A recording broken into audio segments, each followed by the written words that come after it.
Hello, baseball fans. King Ikibu coming to you live from the underground bunker deep beneath Tuktoyaktuk, where today we are going to play the 1984 replay All-Star Game. July 10th, 1984, from Candlestick Park in San Francisco.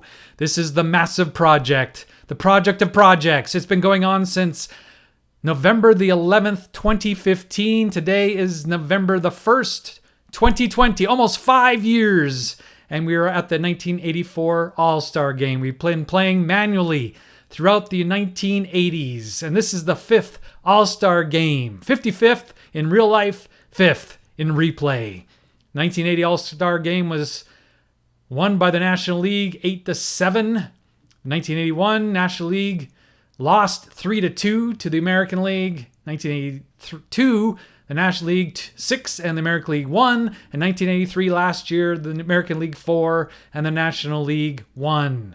So if you know anything about All-Star Game history, typically one league dominates the other. For instance, going into the real 1984 game, the National League had won 19 of their past 21 All-Star games, only losing in 1971 and 83 last year in the past 21.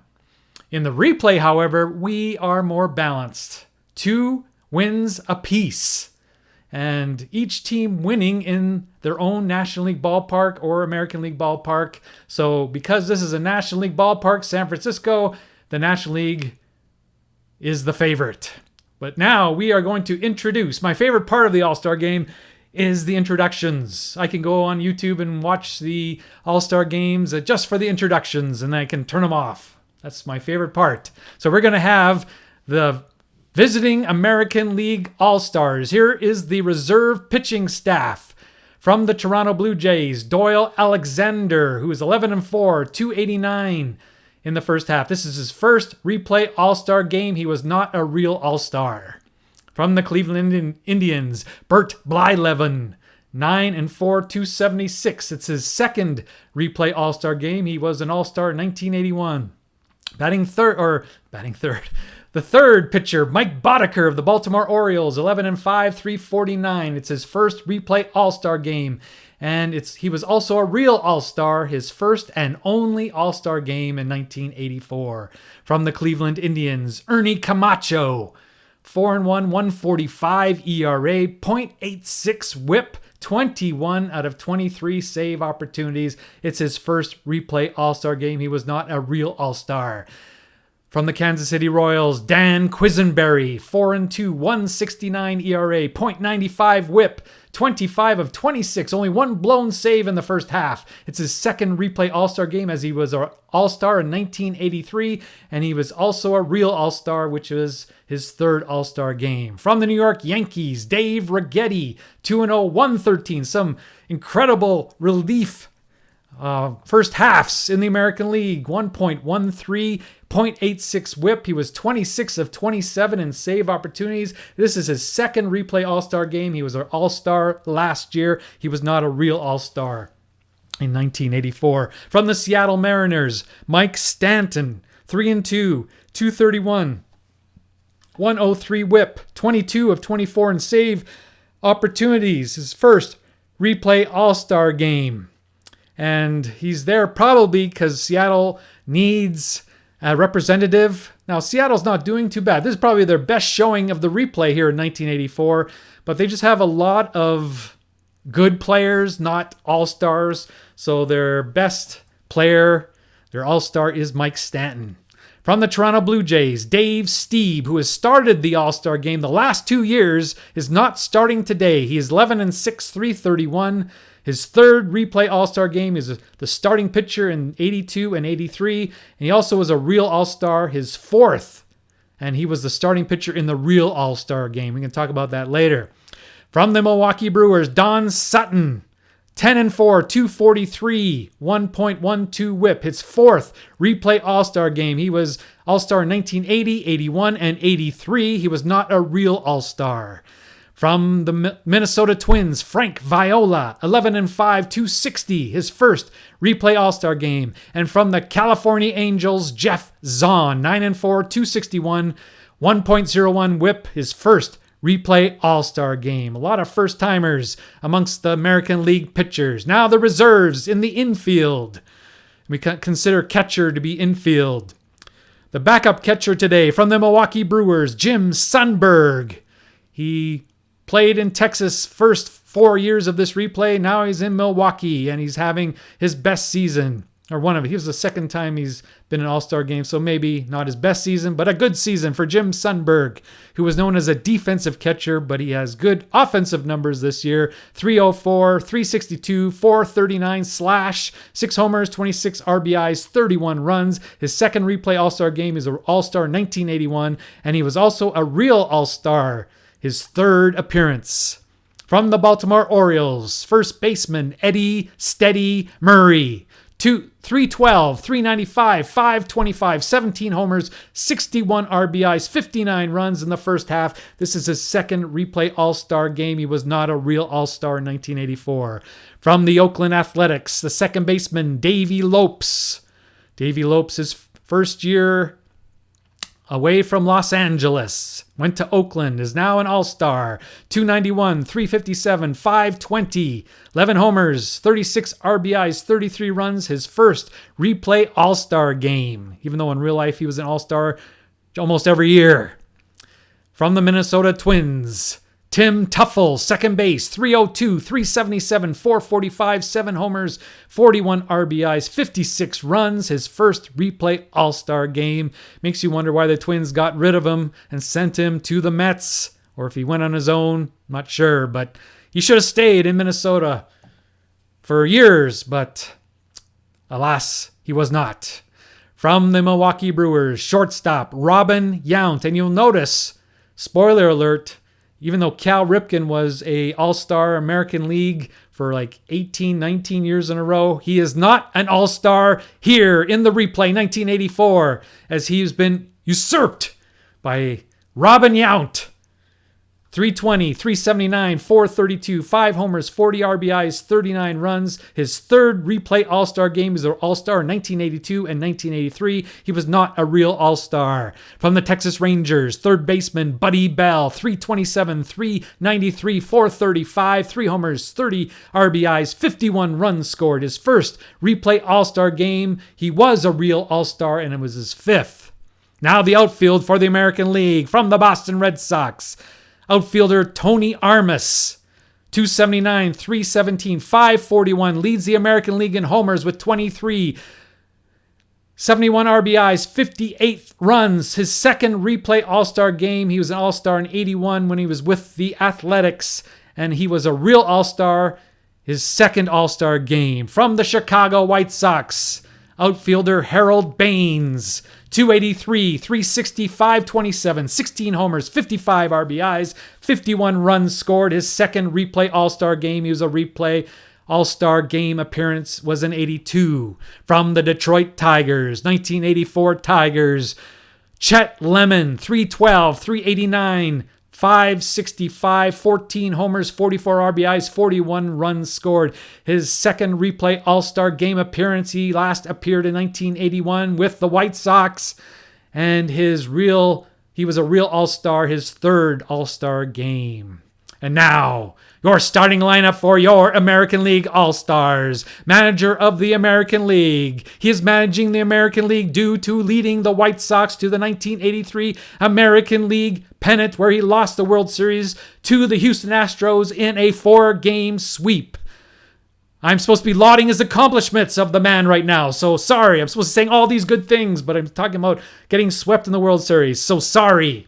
You'll hear a lot about teams that go worst to first, although it won't happen in baseball until 1991. Our AL manager is trying not to go from first to worst, as the White Sox are currently sitting in the American League basement. There I go again. Is there nothing I can say that is nice about this man? He's the manager of the American League.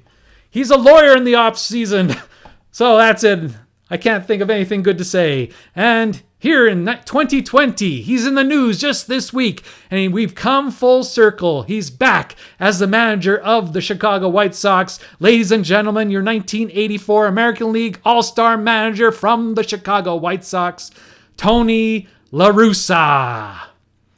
And now, the starting players. Leading off and playing third base, he took the baseball world by storm last season, not only because of his voluminous consumption of chicken or his landslide Rookie of the Year award, but because he became the first batter since 1941 to bat 400 in a season. And he did not merely sneak over the 400 mark, but obliterated it with a 412 mark, which tied the legendary Fred Dunlap of the St. Louis Maroons. In 1884, in the modern era, 1901 on, his 412 single-season average is fifth best all-time after Napoleon Lajoie's 426, the highest in 1901, Rogers Hornsby's 424 in 1924, George Sisler's 420 in 1922, and Ty Cobb's 420 in 1911. So far, in 1981, he's slumping down to a 351 batting average. It's still good enough for third in the American League, only behind a couple of Yanks.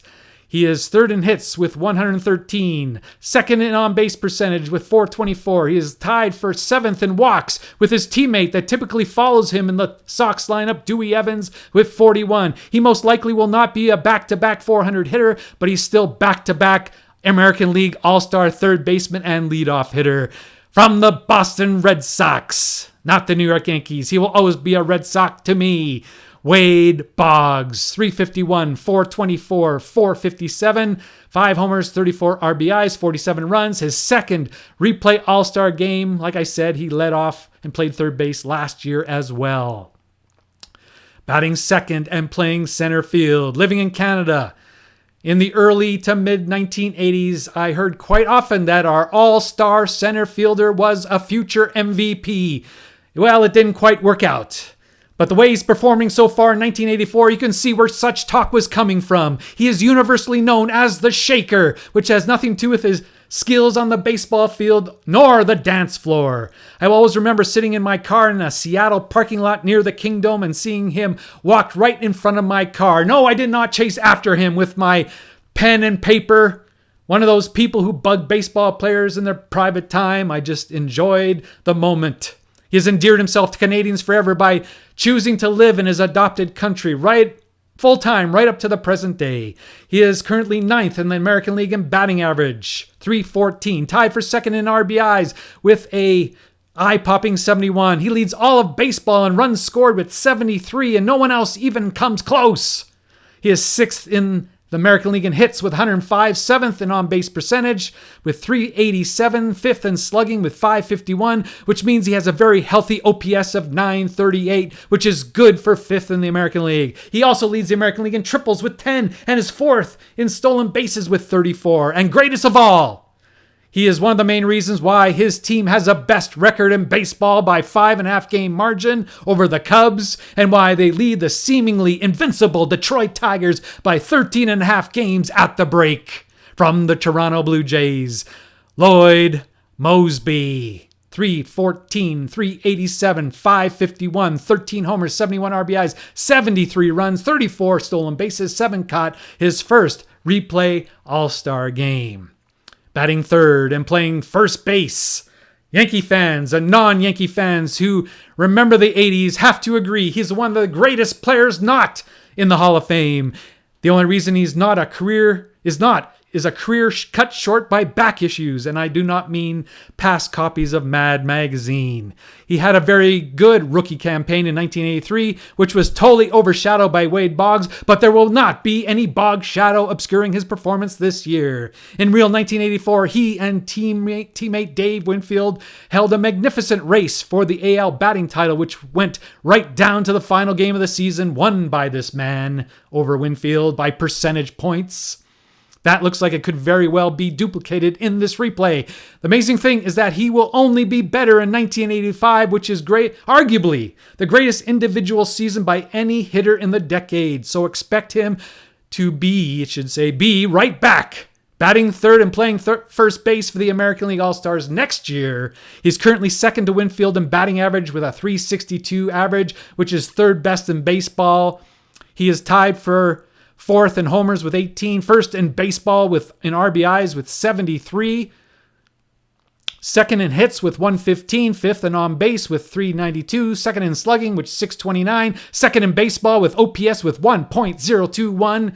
He's also the major league leader in doubles with 29. From the New York Yankees, Don Mattingly, 362, 392, 629, 18 homers, 73 RBIs, 53 runs is his first replay All-Star game. He was a real All-Star, his first as well. Batting fourth and playing right field, he would be your American League MVP if the season ended today, thus proving to the boss that he is not merely Mr. May.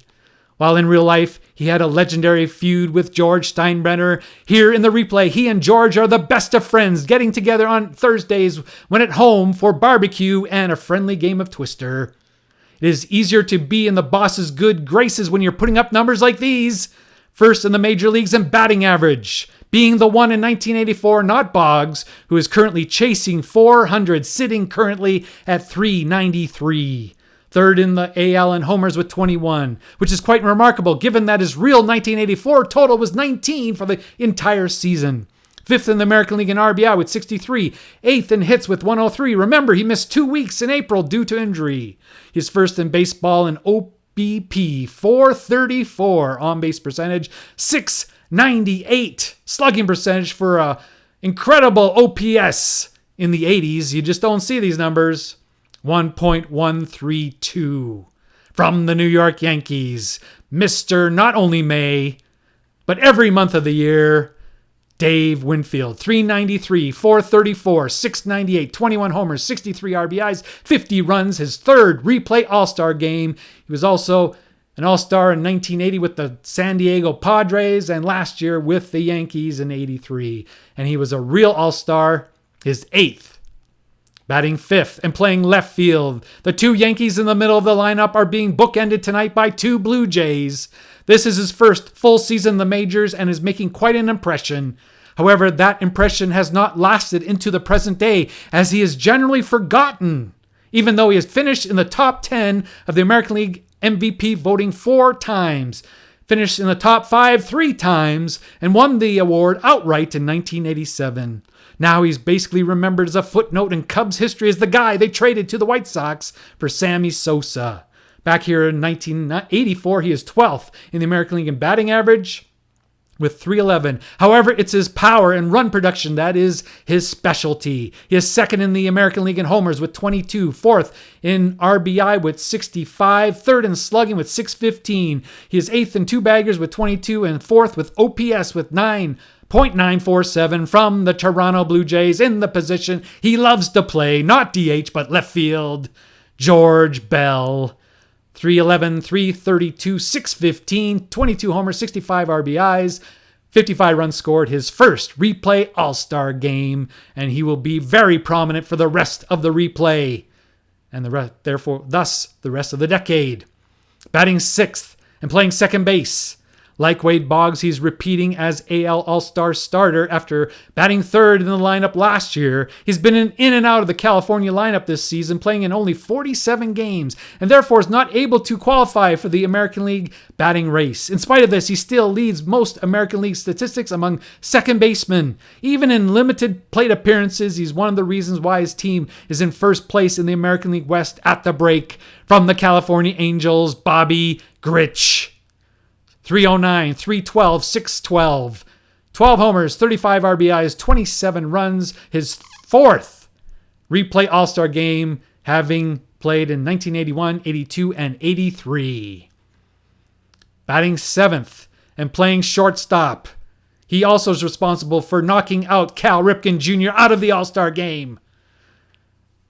The next two places in the American League lineup are occupied by players from a team that everyone believed would be dominating the league and the All-Star lineup from the beginning of the year.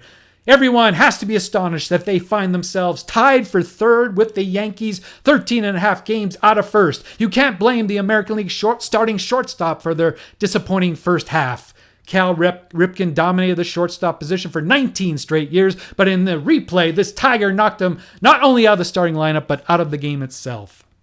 He is fourth in the American League in batting average at .330, fourth in runs with 60, first in the league in hits with 119, eighth in on-base percentage, seventh in OPS, tied for second in doubles with 26. From the Detroit Tigers, Alan Trammell, .330, .380, .515, 11 home runs, 51 RBIs, 80 runs scored, his second replay All-Star game, having played in 1981, and he was also a real All-Star, his second.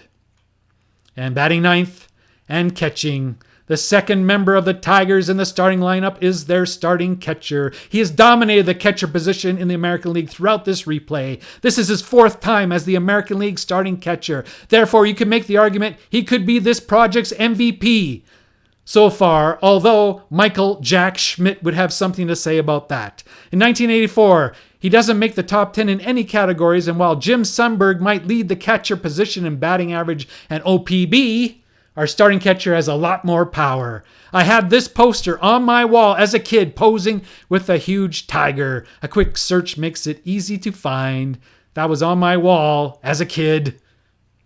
From the Detroit Tigers, Lance Parrish. 261, 323, 445, 15 homers, 51 RBIs, 48 runs scored. His fourth replay All-Star game, having played in 1980, 81, 82, took a break last year and is back here in 84. And he's also a real All-Star, his fourth. And batting ninth and pitching, the National League Park, Candlestick Park, means no DH. So the pitcher is in the batting lineup. In real life, he was never an All-Star. But in the replay, he's the starting pitcher in his first full season in the major leagues. He got off to a fast start, jumping out to an 8-0 record in his first 8 starts with a 1.60 ERA. He has tapered off some since then, as he was on a pace very difficult to maintain for anyone, especially for a member of an offensively challenged team like the Royals. He is fifth in ERA, 280, first in wins, 12, eighth in strikeouts, 90, second in innings pitched, 154, which today is amazing for an entire season for a pitcher. He did it in the first half. Tied for seventh in WHIP with 1.15. He's also tied for the American League in shutouts with 4. From the Kansas City Royals, current manager of the Colorado Rockies, Bud Black. 12-5, 280 ERA, 1.15 WHIP. His first replay All-Star game. He is starting in place of Dave Stieb, who is going for a three-peat but couldn't do it. And now, you National League All-Star fans, here is your starting lineup. First of all, the reserves for the pitching staff. From the St. Louis Cardinals, Joaquin Andujar, walking underwear, 14-5. He leads the major leagues in wins with 14, 3.10 ERA. You say, well, if he's had 14 wins, he should be the starting pitcher. I've never seen such a competitive where I had to think to say who is going to be the starting pitcher for the National League. There's so many great candidates this year. And he's probably not in the top 3, even though he has 14 wins. His first replay All-Star game, he was also a real All-Star, his third. From the Atlanta Braves, Gene Garber, 3-3, 1.91, 0.82 WHIP. His first replay All-Star game, he was not a real All-Star. From the San Diego Padres, Rich Goose Gossage, 4-3, 1.08, 0.96 WHIP.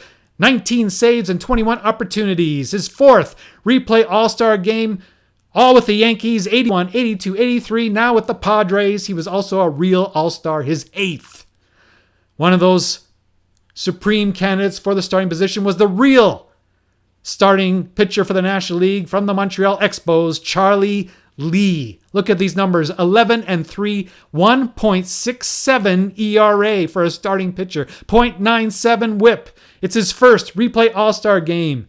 He was also a real All-Star, his first, and the starting pitcher. And if you remember what I just said, Dave Stieb was a starting pitcher for the American League, making it the only time it was a Canadian versus Canadian All-Star game, Lee versus Stieb. The only time that's ever happened. 2 Canadians starting pitchers facing off in the All-Star game. From the San Diego Padres, first year after the Cubs traded him for almost nothing, Craig Lefferts, 4-1, 1.26 ERA, .65, best among all the All-Stars. .65 whip. Astonishing. His first replay All-Star game.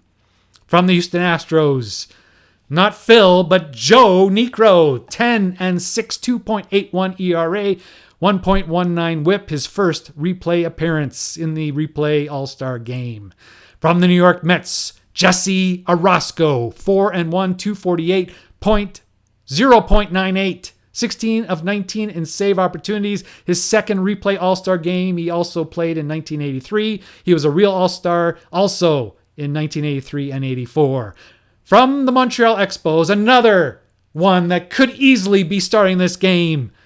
Mr. Doritos, Bryn Smith, 10-0. Yes, he is 10-0, 1.36 ERA.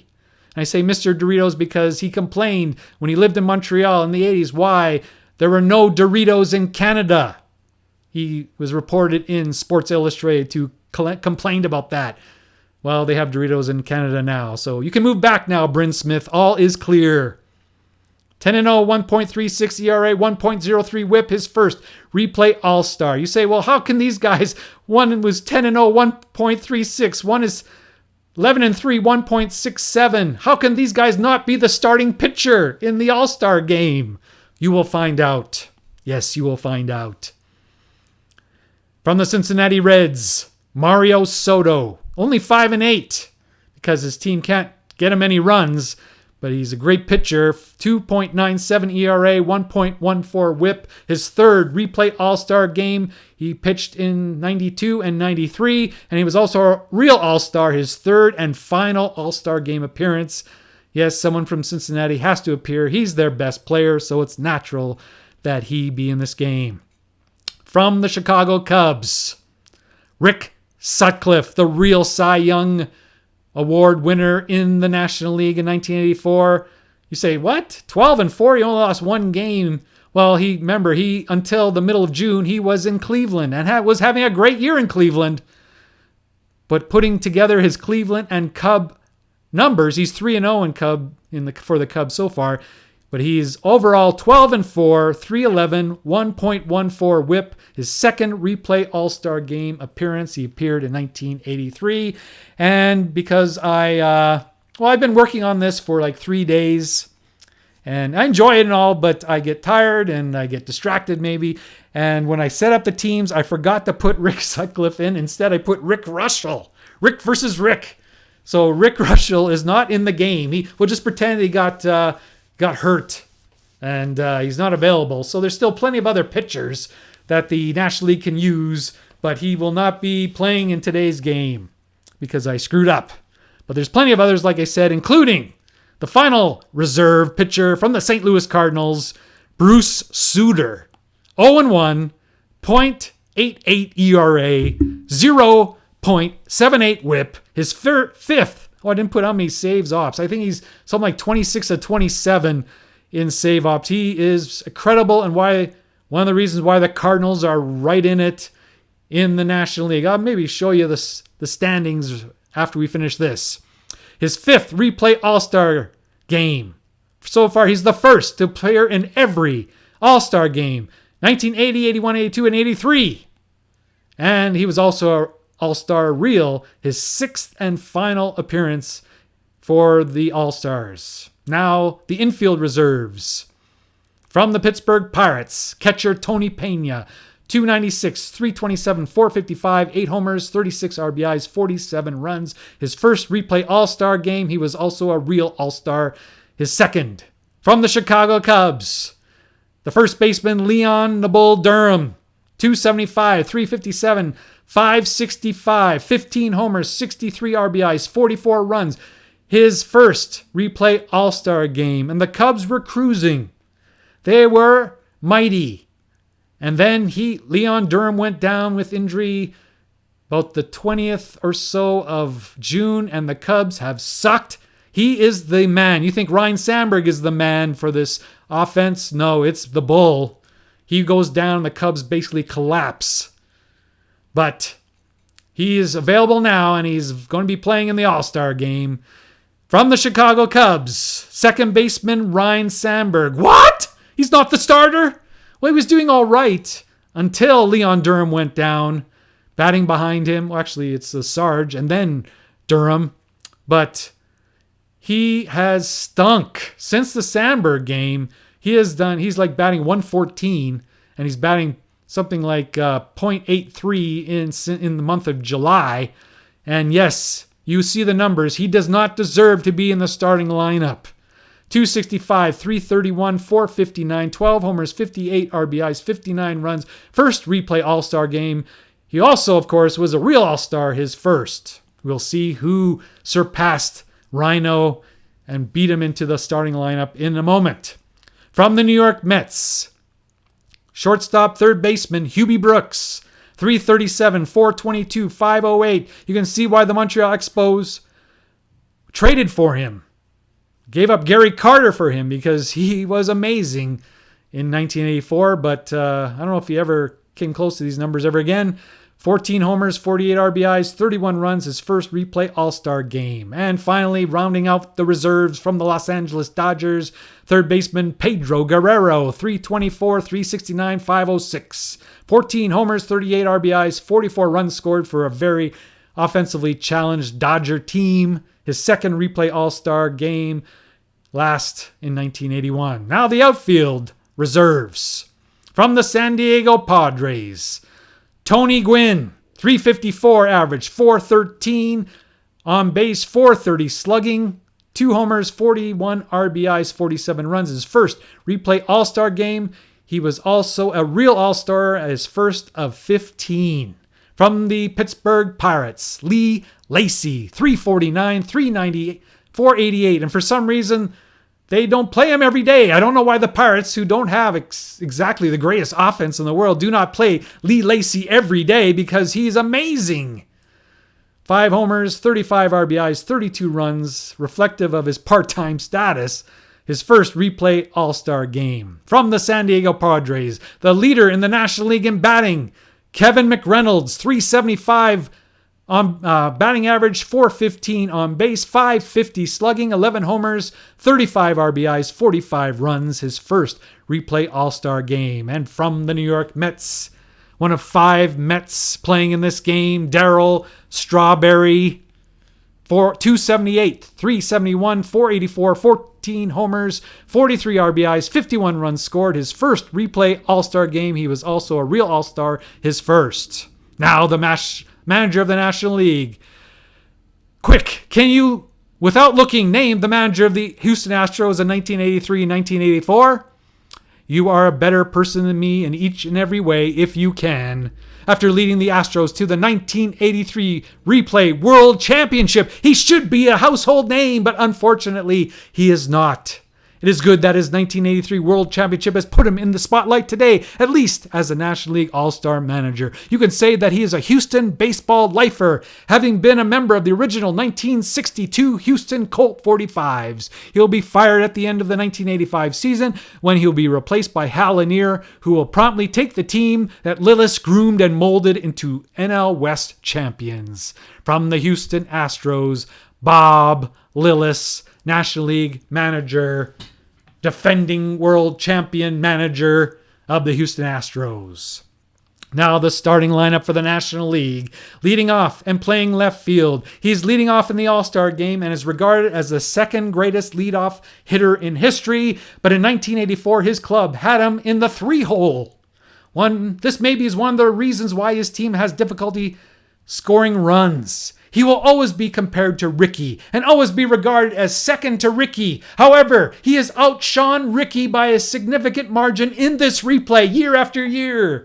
That lead for The Rock has only been extended in 1984 as he once again leading off for the National League, and Rickey was not even named to the AL All-Star game this year. He is 4th in the National League in hitting with a .350 average, tied for 3rd in runs with 62, even though he's not even leading off this year. He is 2nd in hits with 115. He is 5th in on-base percentage with a lofty .411. Add that to his .523 slugging, which is good for 8th in the National League, and you have an OPS of 934, which is 7th in the league. His consistent position on the National League leaderboards continues with his 3rd ranking in doubles with 22, 3rd in stolen bases with 47, and only 6 caught for an 89% stolen base percentage.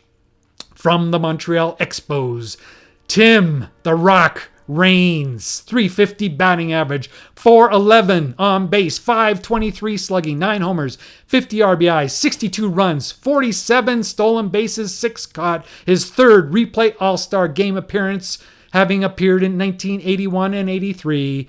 And also, he's a real All-Star, his 4th. Batting 2nd and playing shortstop. He is much more famous for his amazing glove as well as backflips, but this season he has become an offensive force. If he continues with his current OPB for the rest of the season, it would be a career high, as his career best OPB in real life was .392 in 1987. Some might say that the fact that this is his first replay All-Star game indicates that this reporter has a personal bias against the Cardinals, given that 1984 was his real 4th All-Star game. But in my defense, I would point out that I named Gary Templeton, who preceded the Wizard as the Cards shortstop, to the replay All-Star game twice, and each time I put him in the starting lineup. So if any accusation can be made, it would be that I have put more weight traditionally into the offensive statistics. That only reminds me of what I call Cardinal luck. Gary Templeton was an excellent shortstop for the Cardinals, and the Wizard was seen as great defensively but horrible offensively as he toiled in San Diego. Templeton was the far superior offensive player and only a notch below defensively in 1980 and 81. When they were traded for each other before the 1982 season, the baseball world was shocked and saw it as a great deal for the Padres. However, the minute that they exchanged uniforms, the Wizard became the superior all-around shortstop, and Templeton went into a steady collapse into obscurity. From the St. Louis Cardinals, the Wizard, batting 2nd, Ozzie Smith, 285, 393, 393, 2 homers, 46 RBIs, 37 runs, 44 stolen bases, 8 caught, his first replay All-Star game and his 4th real All-Star game. Batting 3rd, playing first base. It's the 5th consecutive year in the replay that the National League first baseman has batted 3rd in the 3rd position in the All-Star game. It's the 3rd time that Pretty Boy has been that National League first baseman. He, along with George Foster, are the veterans on a very young ball club, poised for great things for the rest of the decade and the rest of this project. Their rivalry with the Cardinals should be incredible for the rest of this project. He is 7th in the National League in batting with .337 average. He's not a home run hitter, yet he's still 4th in RBIs with 60. He is 7th in runs scored with 55 and is tied for 1st in on-base percentage with .422, 8th in OPS with .930. He leads the National League in doubles with 24 and is 4th in walks with 45. From the New York Mets, Keith Hernandez, 337, 422, 508, 9 homers, 60 RBIs, 55 runs. His 3rd replay All-Star game, having been in that position with the Cardinals. See, I don't have bias. He was with the Cardinals and he was an All-Star in 80 and 81, and he is also a real All-Star, his 3rd. Batting 4th and playing 3rd base. This is the 4th time that Michael Jack has batted cleanup for the National League in the replay All-Star game, so it is becoming something of a tradition. The only exception to this was last year when I had the gall to bat him 6th in the starting lineup. If there's a replay MVP for the first half of this project, this would be the man. Yet he seems to be flying under the radar this year, but that's only because his team is in last place and his numbers are a bit below the standard that he has set for himself for the first 4 years. Even then, he is 2nd in the National League in homers with 19, tied for 1st in on-base percentage with .422, 7th in slugging, .533, 4th in OPS with .955. He leads the National League in walks with 64, which might indicate that teams are pitching around him more this year. From the Philadelphia Phillies, Michael Jack Schmidt, 292, 422, 533, 19 homers, 51 RBIs, 51 runs scored. The 2nd member of the all-replay All-Star game, along with Bruce Sutter, playing in all the years so far, and he was a real All-Star Also, of course, his 9th. Batting 5th and playing right field. Few players in baseball history have dominated for any 8-year stretch as much as our right fielder while winning consecutive MVP awards and are yet not in the Hall of Fame. His numbers don't look spectacular by today's standards, but this century is almost arcade-like, and the 80s were much more offensively challenged. It cannot be argued that from the years 1980 to 87, he was a top 5 player in baseball, yet he got little in the way of Hall of Fame consideration. Some say that it was because he was too clean, which makes some people uncomfortable. He wanted nothing to do with alcohol, only picking up the tab when out with his teammates when there was no alcohol on the bill. He also did not want to take pictures with any skanky hoes. I mean ladies who hung out outside of clubhouses. What am I saying? I sincerely apologize to any skanky hoes who have been offended by my outrageous comments. I shouldn't listen to Norm Macdonald while writing All-Star Game introductions. He leads the major leagues in home runs with 25 and is one behind Don Mattingly for the major league lead in RBIs with 72. He has scored 54 times, which is good for 8th place in the National League. He has 104 hits, 7th, a slugging average of .595, the 1st place, OPS of .935, the 6th. The only real wart on his 1984 resume is that he has struck out 60 times, which is 7th worst in the National League. But when you think about it, 60 strikeouts in half a season is not all that bad, given that today, 60 strikeouts in a half a season would be 90th worst in baseball.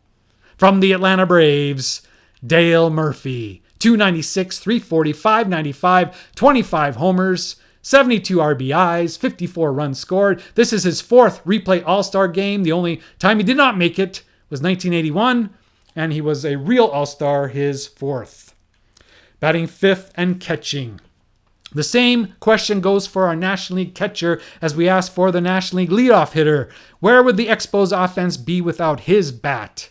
Well, we are going to find out soon because he'll be traded after this season, making this his final hurrah in Montreal after 11 seasons. The Montreal run production chores have landed firmly upon his shoulders this season, given that the Hawk has been in and out of the lineup for the most part, and the kid has responded with one of his finest 3-month stretches in his Expos career. His numbers last year were when a more balanced offense led the team to the National League East Championship, were 264, 349, 441, 16 homers, 59 RBIs in 146 games. This year, he is 339, 395, 557, 17 homers, 68 RBIs in only 82 games. These numbers make him 6th in batting average. He was not known as a great batting average guy, but he's 6th in the National League this season. 3rd in homers, 2nd in RBIs, 6th in hits, 8th in OBP, 5th in slugging, 5th in OPS. And given the fact that he labors behind the plate and his team could be in last place without him, you could argue he is the first half MVP in the National League. From the Montreal Expos, Gary Carter is 5th, the 3rd member of the all-replay All-Star game so far. Played in every All-Star game in the replay, and he also was a real All-Star, his 7th. Batting 7th and playing center field. Some might think that since the replay All-Star game rulebook, Section 7, subsection 14, line 12 says each team must have at least one representative in the replay All-Star game, even if the team is extremely crappy, that any All-Star rep from the last place Giants is only there because he has to be. If that is your opinion, we would have to agree to disagree. Chili is not the name his mother gave him. He got the name after his father cut his hair, and the final result was especially horrible. So much so that his friends teased him, saying that it looked like a chili bowl was put on his head and someone cut around it. The name stuck, and obviously he embraced it. If he keeps hitting like he is in 1984, his dad will no longer have to cut his hair, and instead he can hire a beautiful and chic hairstyling professional. He is 2nd in the National League in batting with a lofty .360 average. He is tied for 4th in homers with 15. 6th in on-base percentage with .410. 2nd in slugging, only 2 percentage points behind Dale Murphy. He is the National League leader in OPS with a 1.003, the only member of the senior circuit with an OPS over 1.000. He is tied for 4th in doubles with 19. From the San Francisco Giants, Chili Davis, 360, 410, 593, 15 homers, 42 RBIs, 48 runs with a very severely challenged offensive team. The Giants' first replay All-Star game is also a real All-Star, his first. Batting eighth, playing second base, the man who has taken the place that Rhino was supposed to be, but he has surpassed Rhino in every way. He was also the starting second baseman last year. He is one of the most overlooked players in baseball. You would think that since 1984 is the year of Rhino in the National League, he should be the starting National League second baseman. No, in our replay world, Samberg is a shadow of his real self. He actually was doing pretty well until the Samberg game, but in the last 10 games, he's playing 114 and is batting .086 in July. The loss of Leon Durham to injury in the past 3 weeks has been horrible for Cubs offense, and Samberg has certainly not stepped up like an MVP should. But this is not about the Cubs. It is about our actual starting second baseman who has been better than Samberg this season, and it's not even close.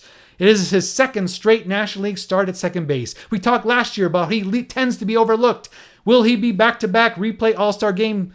Will his back-to-back replay All-Star game starts change all that? He is fifth in batting in the National League, tied for fifth in triples. Last year, he only struck out 14 times at the break.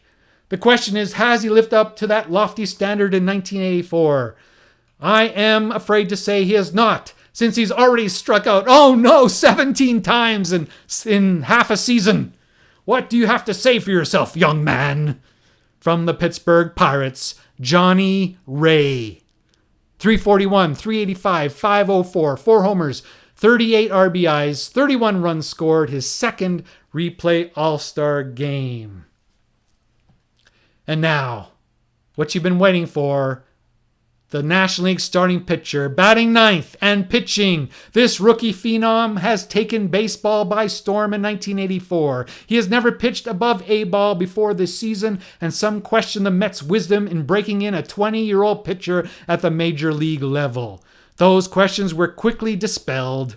On August 8th, less than about a month from today, I guess, a month from now, he will begin a 50-start stretch that will extend to May 6, 1986, in which these will be his numbers. I'm talking about real life. 37-7 with a 1.38 ERA. If you can show me a better 50-start stretch since World War II, I will tip my proverbial hat to you and say, good show. My suggestion is that you start with Sandy Koufax and go from there.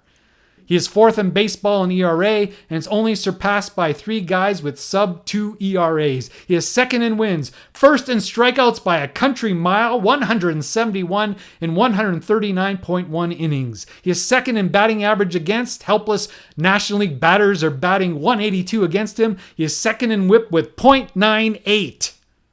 From the New York Mets, Dwight Gooden, 12-3, 220, .98 whip, 44 walks, 171 strikeouts. His first replay All-Star game. He also was a real All-Star.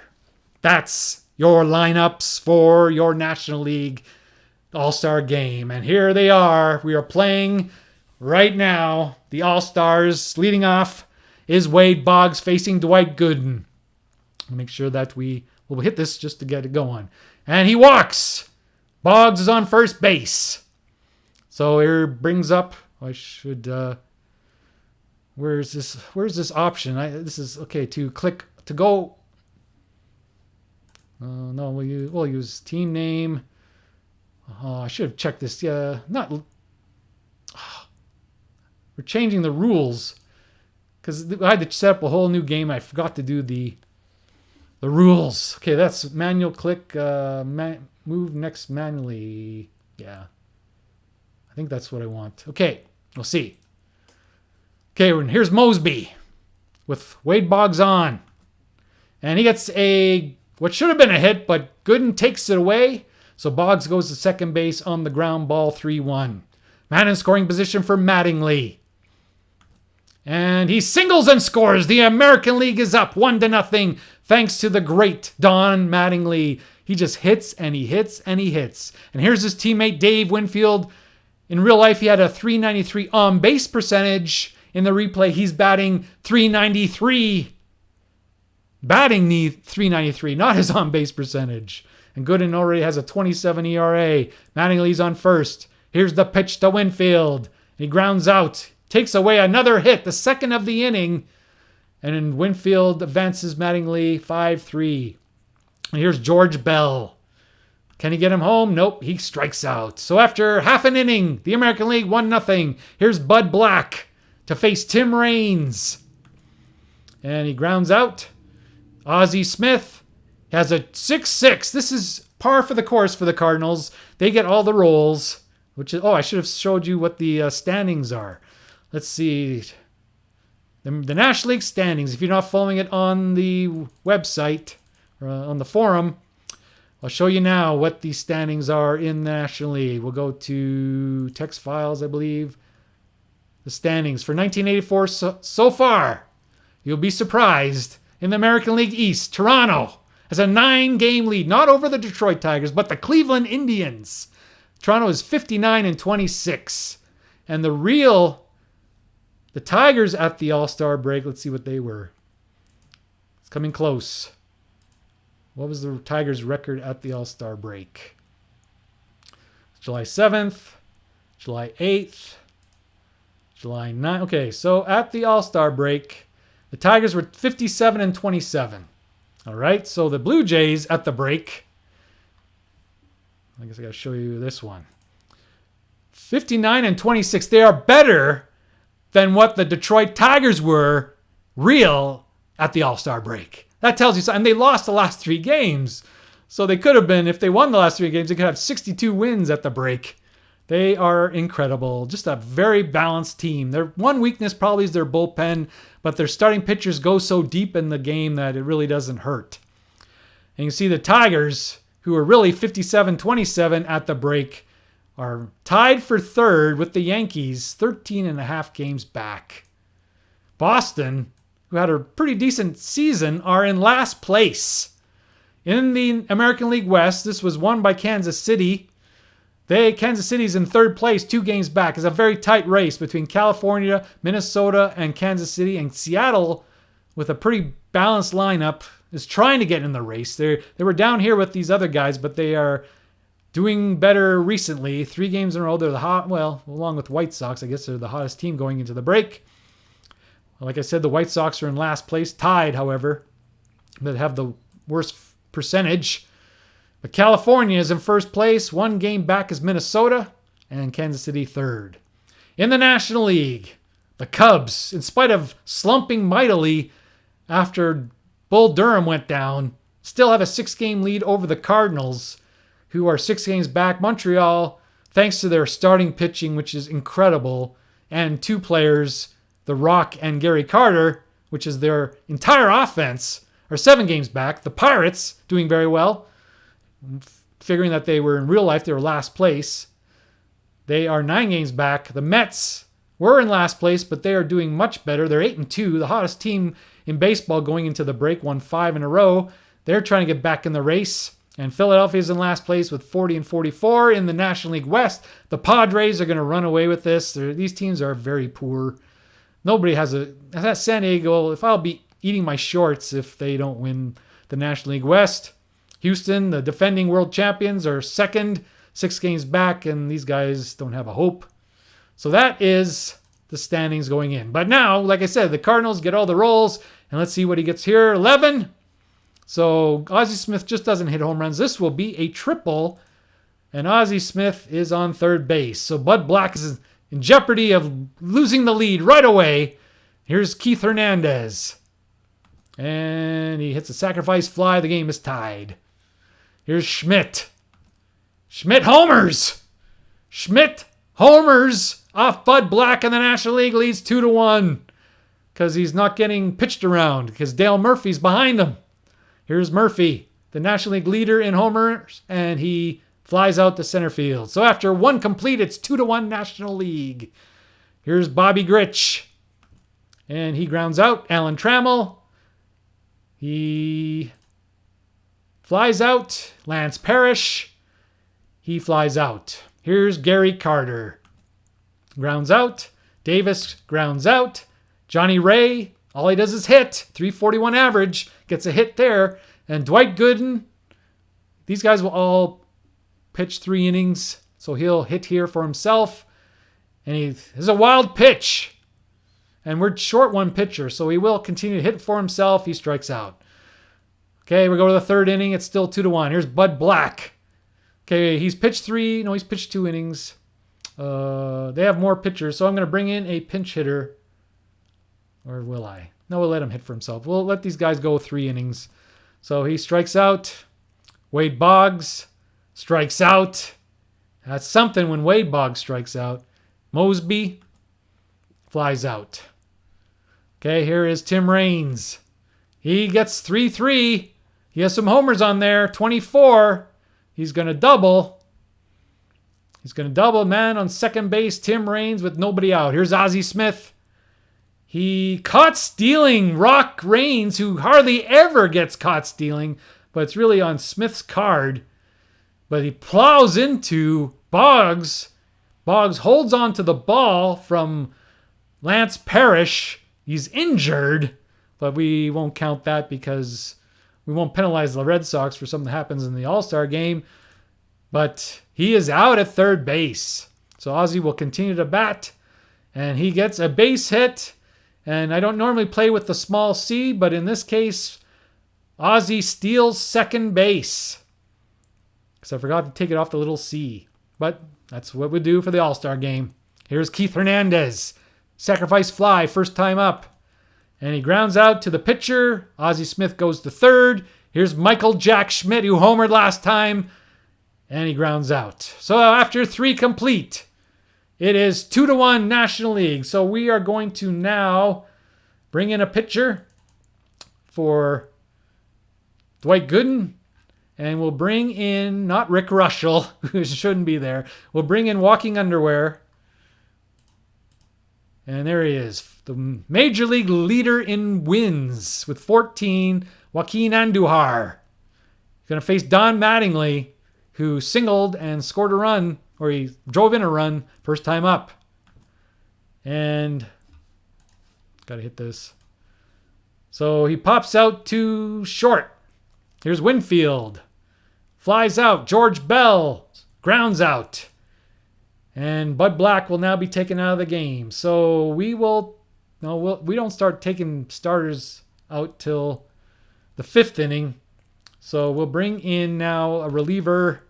We'll bring in Jeff Zahn to pitch 1 inning. Jeff Zahn of the California Angels having a very good season. He's going to face Dale Murphy. Murphy pops out. Gary Carter. Gary Carter singles. He's slow runner. We'll put the brakes on Gary Carter. Don't want him to get injured or injure anybody. Here's Chili Davis. He strikes out Johnny Ray. 1 ball to Johnny Ray. 2 balls to Johnny Ray. That wonderful Z. I think it's the best rating to have on a pitcher. Otherwise, that would have been a walk, but because he has a Z, it's just another ball. And he flies out. So we got an out, which should have been a walk. Very powerful is the Z. Here's Bobby Gritsch. And we'll get another inning for Andujar. Flied out.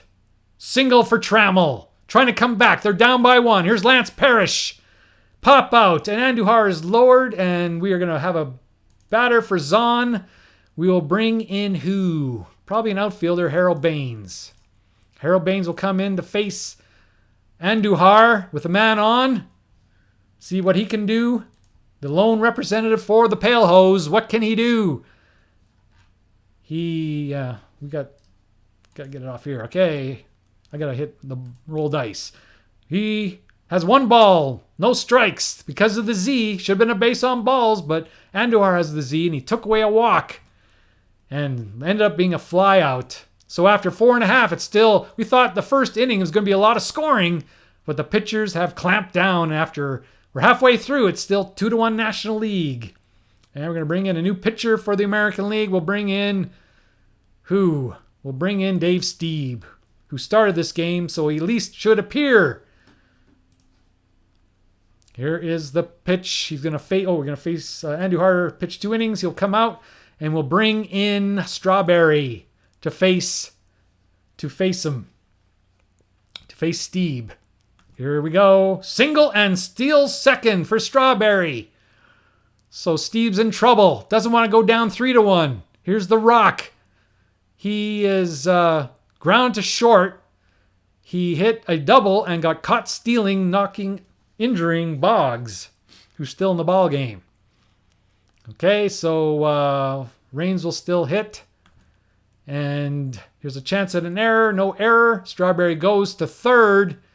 So they're going to bring the infield in. They don't want any more runs. Here's Ozzie Smith. He walks because he does not have the Z, although in this case the Z wouldn't have had any effect. Keith Hernandez, sacrifice fly and a ground out to the pitcher. And he walks. Steve is in trouble. Schmidt. Ground out. The runner scores. It's 3-1. And here's Dale Murphy. Fly out. The inning's over. So the National League gets one more run. It's 3-1 National League. And Strawberry will stay in the game and play right field. And Dale Murphy will come out. And we'll bring in a pitcher by the name of Bryn Smith. If you're 10-0 with a 1.37 ERA, you deserve to appear in the All-Star game. That's my personal rule. I've always said it. 10-0, 137, you will appear in the All-Star game. Okay, we'll bring in a new batter. The third baseman will be Buddy Bell. We'll take over for injured Boggs to lead off the American League sixth, facing Bryn Smith. He walks. He had the Z, but it had to be ZZ in this case, and he only has a Z. So here's Mosby. Mosby will bat for himself. He's 0 for 2. And he singles. So Bryn Smith, who gives up 1.37 ERA, is in mighty trouble here. Here's Mattingly, singled and grounded to short. And one ball. The Z takes away the base on balls. And a double. The game is tied at 3. The mighty Mattingly drives in 2. And Smith is already tired. He is not used to coming in the game, I guess, as a reliever. He has an infinite ERA here in the American League. So we got to keep American League or the All-Star game. We got to let him hit. Winfield. He singles and scores. The American League takes the lead. Holy cow. I guess Bryn Smith is coming out. We'll bring in Lefferts. Lefferts will face George Bell. Here's the pitch to Leffert, or to George Bell. There's an error. Who made this error? It is error on E8, who is Chili Davis. Chili Davis makes the error, and the American League is threatening to blow this one away here. Nobody out. First and third, Bobby Gritsch. And it's a walk. Bases loaded, nobody out. Lefferts is the leader in the major leagues in whip. And he's already, well, you can't really blame him for an error, but he's walked Gritsch for Alan Trammell. And it's a fielder's choice. Run scores and brings up Parrish. It's now 5-3, 4 runs in the inning for the American League. And a double play to get out of it. But after 4 runs in the inning, the American League leads it 5-3. We'll leave Steve in because he's batting leadoff. Okay, he's going to lead off the batting. Okay, we only have this many pitchers. We will bring in Sutton. He's the veteran. He deserves to pitch. So here he is to face Gary Carter. And he grounds out Chili Davis. Strikes out Johnny Ray. Okay, so that brings up Sutton. He's going to come out of the game. We're going to bring in probably a center fielder. Chet Lemon will come in to bat. And pitching-wise, we'll leave in Lefferts for now. Fouled out, Buddy Bell. Walks. Mosby. Oh, we should have pulled Mosby, I guess. Well, he'll come out of the game now for Lemon. Mattingly. Okay, we'll pinch hit we'll bring in Eddie Murray, who will play first base now. Okay, Eddie Murray. Fielder's choice.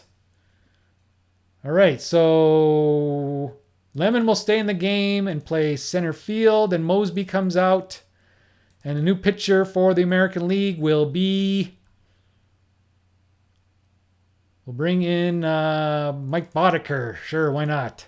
He'll pitch 1 inning. Boddicker. And Strawberry will hit for a second time. He singled and stole a base first time up. And it should have been a single, but he grounds out. Taken away by Boddicker. Rains. That's it for Rains. We'll bring in Tony Gwynn. He'll play left field. Boddicker to Gwynn. The pitch. Ground out to the pitcher, Ozzie. Ozzie comes out, and we bring in Hubie Brooks, who will bat for Ozzie and play shortstop. And he has a roll again. He could get a home run here. What will he roll? 46. That is a double. So he doubles with 2 out. For Keith Hernandez, no, we'll bring in the backup, who is Leon Durham. Durham will stay in the game and play first base. Here is the pitch. Can the Bull drive in a run for the National League? He walks. So he'd know. The answer is no, but he's still alive. Schmidt comes out. I don't think anybody would ever pull Mike Schmidt, but we're bringing in Pedro Guerrero with 2 runs on, 2 men on. And Boddicker trying to hold the lead here in the 7th inning. 2 men on, 2 out for Pedro Guerrero. And he hits into a fielder's choice, and the inning is over. Lefferts will come out of the game, and we will bring in Mario Soto to pitch for the National League, trying to keep them close. Winfield is done. We'll bring in Tony Armas, the backup right fielder. So this is a strikeout waiting to happen. Soto to Armas. But he flies out. He made contact. Here's George Bell. He comes out of the game. And don't have another outfielder. So I guess he'll stay in the game. George Bell, you lucky guy, you're going to play the entire game. All right. You can't complain. Well, because you played left field the entire game. Here's Bobby Gritsch. You're coming out. And Davey Lopes will come in for you. Davey Lopes will bat with 2 out. And he fouls out. All right, what should we do here? We'll bring in Gene Garber to pitch 1 inning. Oh, no, that's wrong. Yes. He's batting now, so we need a batter. Okay, so we're going to bring in, Bring in Tony Pena to bat. All right. And the pitcher we got changed. So that's it for Boddicker. Boddicker comes out, and we will bring in Doyle Alexander. Alexander will pitch to Tony Pena. Grounds out. Alexander's down to C. Gary Carter will bat and come out of the game for a pitcher so Pena can play. And he flies out. Chili Davis, you're done. You made the bad error. So Kevin McReynolds will come in, the leading hitter in the National League. And Alexander will face him. And he grounds out. All right, so Tony Pena, you stay in the game and you will catch. It's still 5-3 American League. We're in the 9th inning. So who can hold them? Charlie Lee. Charlie Lee will come in. He's got had amazing first half. And Trammell, you're coming out. And Robin Yount will bat for you and play shortstop. Here's Charlie Lee to Yount. He walks. Lance Parrish, you're done. Lance Parrish, Sundberg will come in for you. And he gets double ones. Chance at a homer, 64. I think it might be. It is a home run for Jim Sundberg in the All-Star game off Charlie Lee. Those incredible Montreal pitchers have struggled here in the All-Star game, and it's now 7-3 American League. Could be the first team in the replay All-Star game to win on the road, are the 84 All-Stars. Here's Chet Lemon, as there is no... The only guy left on the bench is a second baseman, Tim Tuffel. So he will stay in the game. He's got infinite ERA, just like Bryn Smith. And he singles. Buddy Bell. Will he get an out?